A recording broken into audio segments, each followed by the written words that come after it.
Hi guys, so welcome to another video of mechanical properties of solids. So today primarily I will be discussing about different kinds of stress and strain and also different kinds of elastic constants. In the previous video I have been discussing about that how materials behave when they are subjected to different kinds of loads, right? And also I have been discussing about that what is exactly a Hooke's law and how stress and strain are dependent on each other. So if you haven't watched that particular video, please go and watch that video because it will be really helpful for you to understand this particular video. Okay. So stresses. So to understand stresses, I've been I've been telling you in the previous video then that what are exactly stresses. What are exactly stresses? Stresses is nothing but an internal phenomenon, and that is when a particular body is subjected to a certain force or pressure, then the material of the body generally resists itself to deform. So due to this resistance, internal forces develop within the body, and these internal forces acting on the unit area is basically known as stresses. Okay, basically known as stresses. Now mathematically speaking, stresses and strain stresses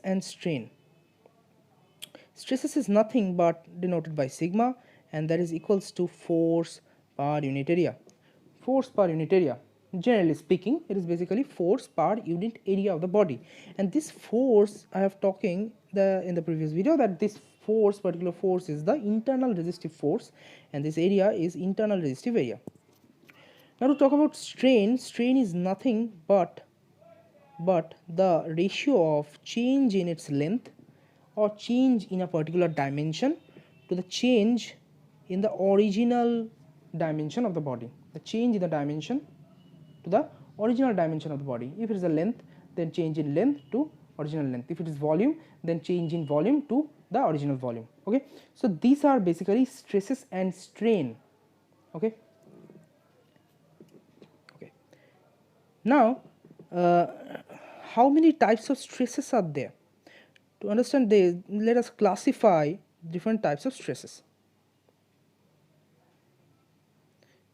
Okay.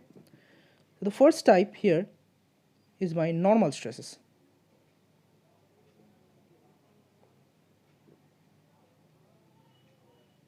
First type is my normal stresses.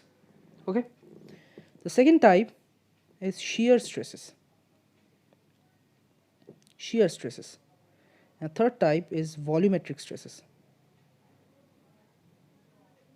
Okay, I'll be talking about individual one of them one by one. Okay, and further this normal stress can be subdivided into compressive stress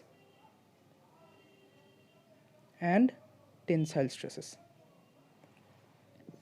Compressive stress and tensile stresses. So what is exactly normal stress? When we are taking a body and we are applying, suppose this is the body.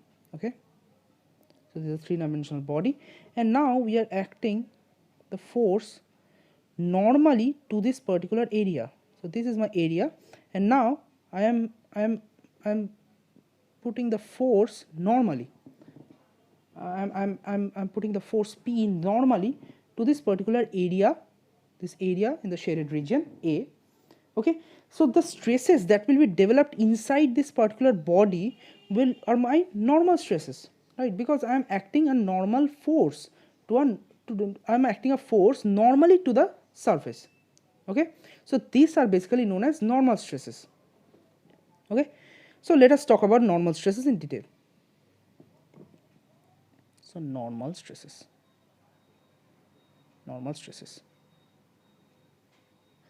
So normal stresses, as I've told already, that normal stresses can be subdivided into two categories, that is compressive stress and tensile stress. Okay, so compressive stress and tensile stresses. So what is a compressive stress? Suppose I have a particular rod or a cylinder, and now I am subjecting it to a particular force, along its length or along its axis, okay. So this is its axis. So I'm acting a force to this particular body on its axis, right, along its axis. This force is acting along the axis of the body. So this particular force P is also known as axial force, okay, because it is acting along the axis of that particular body, okay. Now it is important to understand, when we are applying this kind of force or this kind of force to this particular body, generally it gets to deform itself in this particular manner. That is, its length will get shortened, okay, by this amount, right, length will get shortened by this amount. So if the original length of the body was L0, and now the final length is L, okay, and this particular length has decreased, that is delta L. So delta L is nothing, that is L0 minus L, so I'm putting it such as delta L, okay. Now to talk about the compressive stress. What will be a compressive stress? Suppose it has a particular area A, this is a cylinder, and it has a particular area A. So how can I mathematically write down this compressive stress? How can I mathematically write down this compressive stress? Okay, how can I write down? So I can just write down that sigma equals to the P, that force was acting, that resistive force P, by the area, this particular area right here, area resistive. So this is basically known as compressive stresses, where the body generally shorten its one of its dimension or shorten its length. Then that particular type of stresses that are developed inside the body are known as compressive kind of stresses, okay. And also if I am talking about strain right here, so I'm talking about strain right here, the strain will be nothing but my delta L by L0, and this delta L can also be written as L0 minus L by L0. So this is basically my normal strain, okay. Now the tensile stresses are very similar in nature, so how is it? Let us look into that. So when we're talking about tensile stresses, what happens is that the force that we are acting is in this direction. That is, we are trying to stretch that particular body. Along its axis, okay. We are acting a force P, okay. So what will happen is that this particular body will tend to elongate its length. I'll try to elongate such that the length of the body increases. So if L0 is the initial length of the body and the final length is L, and it has deformed by this amount, okay, it has increased its length to this amount, so this length will be nothing but delta L, okay. This length will be nothing but delta L. In that case, if I am taking positive or negative strain, then the formula remains same. In case here will be a negative sign, but the formula remains same, okay. So these are basically the strain, but when we are talking about stresses, the formula remains exactly the same, okay. For tensile stresses, or tensile kind of stresses, the sigma will be nothing but P resistive by the area, this area right here, A. Well, if it is a cylinder, then it will be a circular cross section, and this is my resistive area AR, and PR is the forces that are acting, okay. So this is basically my normal stresses, okay. Now let us talk about shear stresses. Shear stresses. So what is basically shear stress? So to understand this properly, let us take an example. So let us take a particular object or body that is restrained by the ground, that is attached to the ground or restrained by the ground. Okay. Now I am subjecting it to a parallel kind of force if parallel. Okay. I am subjecting it to a parallel kind of force if parallel. And this body is basically is not a two-dimensional body. This body is definitely, as you can understand, this body is not a two-dimensional body, but this body is a three-dimensional body, but I am drawing it in a two-dimensional reality to get a better understanding. Okay, right. So now when I am acting this particular force, what happens is that the body generally deforms itself by this manner. The body generally deforms itself by this manner. Okay, deforms itself by this manner. So if the height of the body is h and it has displaced the upper portion or the upper point, all the upper points are displaced by a amount of x, and this particular line right here has deflected from its original position by theta, okay, original position by theta. Then what will be my stresses and shear strain? Now I've already told that this is a three-dimensional body and not a two-dimensional body. That means this has a particular area A. Okay, this is a particular area A, and this area is nothing but the parallel area. That means the force that are acting to the parallel area. Now what will be my shear stresses? Shear stresses that are denoted by tau, the shear stresses that are denoted by tau will be nothing but equals to F parallel by A parallel. Okay, F parallel by A parallel. So these are basically my shear stresses. Okay, and also if I talking about strain, this strain is not obviously the same as normal stresses. This strain is denoted by gamma, and this gamma will be equal to my change in length. So how much length is changing? To x amount. So x by what is my original length, that is my h, so x by h, and this can be also written in terms of theta as tan theta, right? So this is my shear strain, and obviously this is very different from my normal stresses. And if theta is small,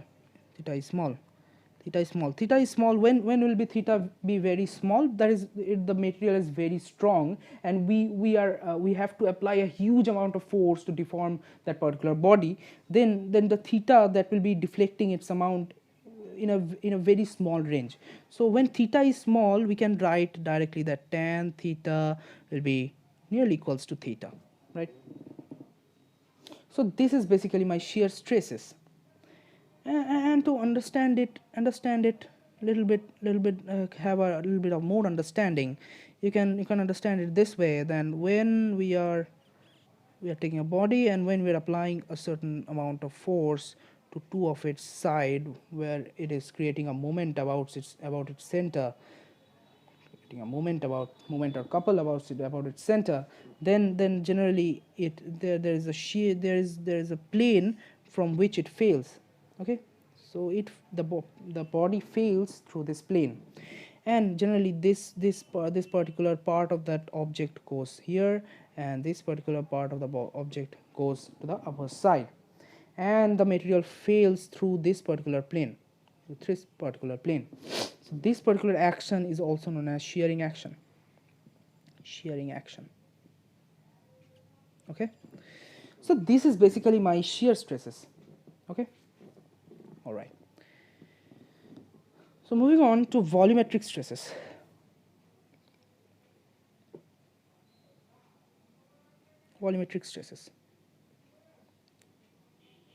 So what are volumetric stresses? Suppose we have a big tub of water. Okay, a big tub of water. Let me draw it by blue, then we are better to understand, I think. So we have a big tub of water, right? Now we are immersing that particular body, okay, and let it be three-dimensional object, and we are immersing that particular body, okay. And now if we're calculating the pressure, we are stresses, the how to calculate the stresses. So first thing that we need to understand is that when we are putting it underwater, then this is the amount, this is the depth h, and the pressure that will be, that will be a uniform pressure that will be acting in all its sides, right? So there will be a uniform pressure that will be acting on this particular body, right? So when a uniform pressure is acting on this particular body, it will be generating an equal and opposite amount of pressure to resist itself. But that if that particular resistance is less than the applied pressure, then it will generally get to deform itself until and unless a equilibrium is reached, okay. So the final state of the body can be drawn about a shrunken body, right? So the body will shrink, generally try to shrink from its original shape. And let this volume is V0 and this volume is V. So it has decreased, the volume has been decreased by a volume V0 minus V, and this can be written as delta V, right? Okay. So the stresses is nothing but the pressure. The stresses, the volumetric stresses is nothing but the change in pressure, okay, because this is the pressure that is acting, delta P. So it is nothing but the change in pressure, and the volumetric strain is nothing but but the change in volume to my original volume, okay, the change in volume to my original volume. So this is basically known as volumetric stresses, okay. Now elastic constants.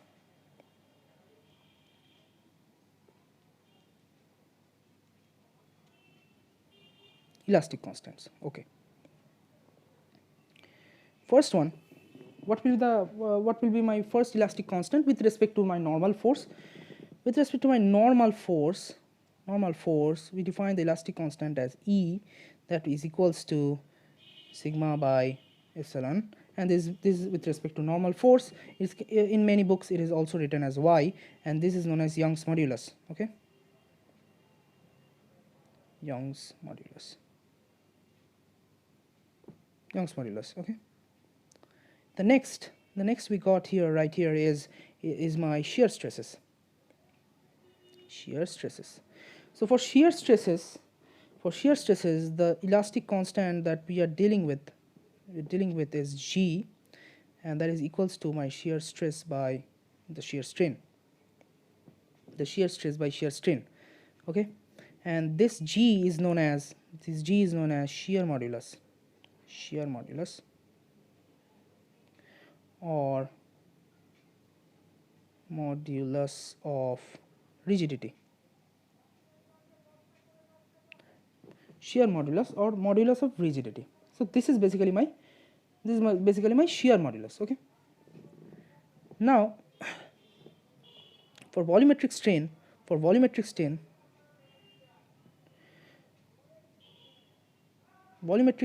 we generally denote it by K, okay, and this K is nothing but my stress upon strain. So my stress is delta P by my strain is delta V by V0, and this, there is a negative sign in front of it. There's a negative sign, okay. So this K, this value of K is known as bulk constant. I'm sorry, bulk modulus.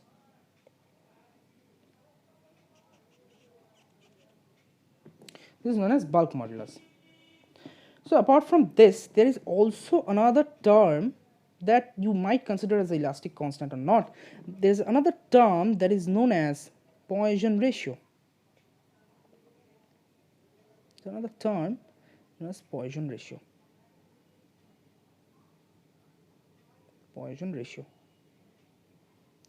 And it is generally denoted by mu.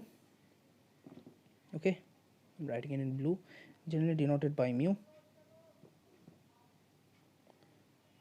Okay, mu, and it is basically equals to my lateral strain to longitudinal strain.